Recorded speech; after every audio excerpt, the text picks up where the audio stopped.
Hi, my name's Simon from writtenlegalenglish.com, and it's the end of the week. I asked you to have a look at the following sentences, and I asked you to think about 4 questions. Where is the ambiguity in each sentence? What is the name of the language error in each sentence? How might the sentences be understood? And how might you redraft the sentences? And we were redrafting just to eliminate the ambiguity. There is no right or wrong answer. We just don't want the ambiguity. So let's have a look at those sentences.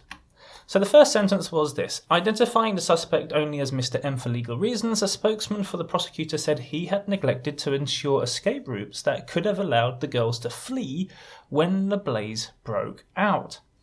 So what is the problem? The problem is, well, the ambiguity is, who was guilty of neglect? Was it Mr. M or was it the spokesman for the prosecutor?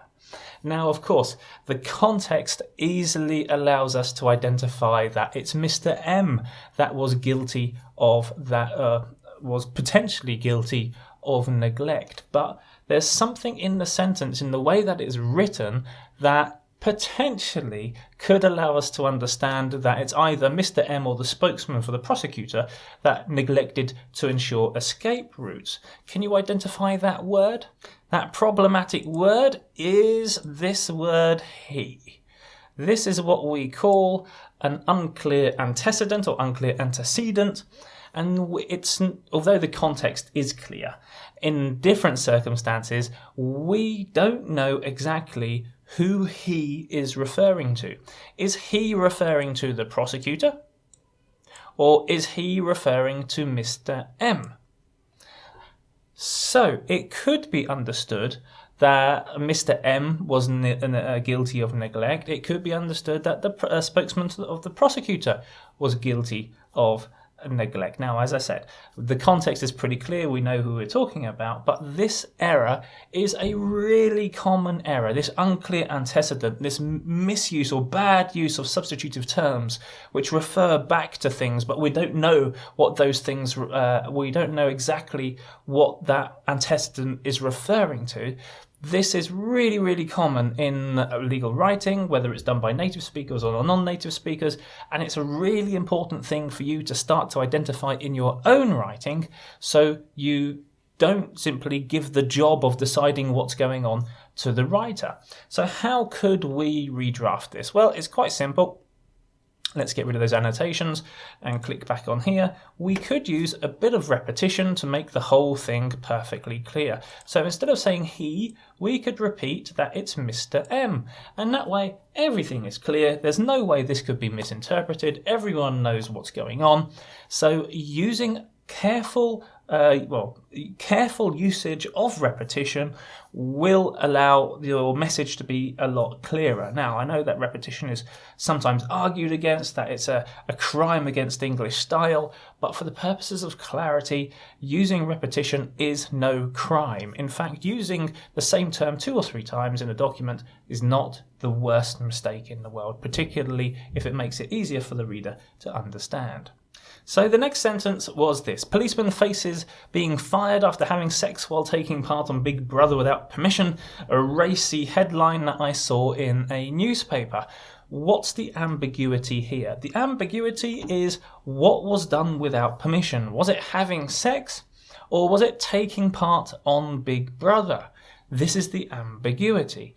So why was this ambiguity caused? This ambiguity was caused because of this misplaced modifier without permission.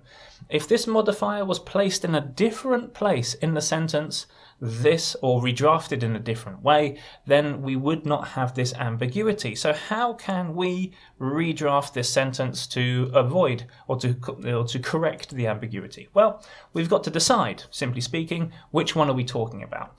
So we could say, policewoman faces being fired for not getting permission to appear on Big Brother. Is this really what it was, and that the fact that having sex was just the cherry on the top so to speak? Or was it policeman faces being fired for inappropriate behaviour whilst on Big Brother? That is to say that she was allowed in Big Brother, but she was fired because she did something that brought the police force into disrepute.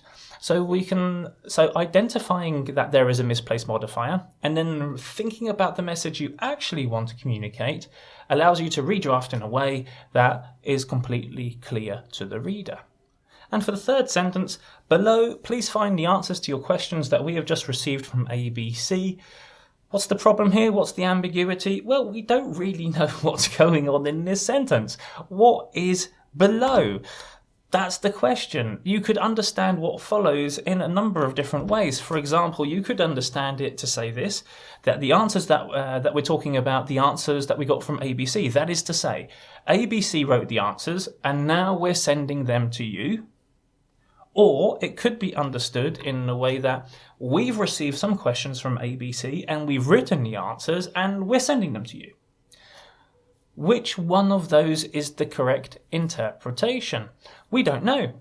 The author, I hope, knew what he or she was writing about. But in terms of us as the reader, how can we possibly begin to understand or even make an accurate guess as to which one was intended? Now, of course, you might say, okay, with one sentence, Simon, there's no context. Then I would agree with you. If there was more context, we perhaps would be able to make a more educated guess. But making an educated guess is the best that we could do. So this is just poor draftsmanship. This is not thinking about your main message, and as a result, not thinking about your reader.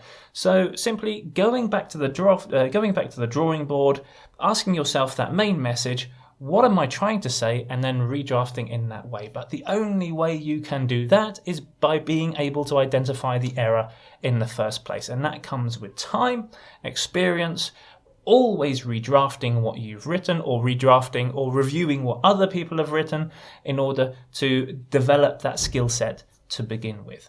Okay, so in this video we've had a look at three different things. We've had a look at unclear antecedents or antecedents, we've had a look at misplaced modifiers, and we've had a look at poor drafting in general.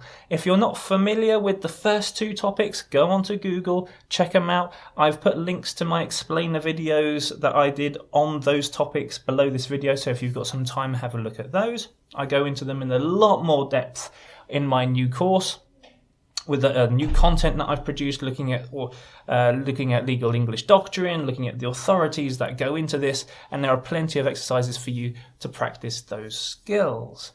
And also, if you haven't been to my website, go check it out. There's plenty of free legal English exercises for you to do as well.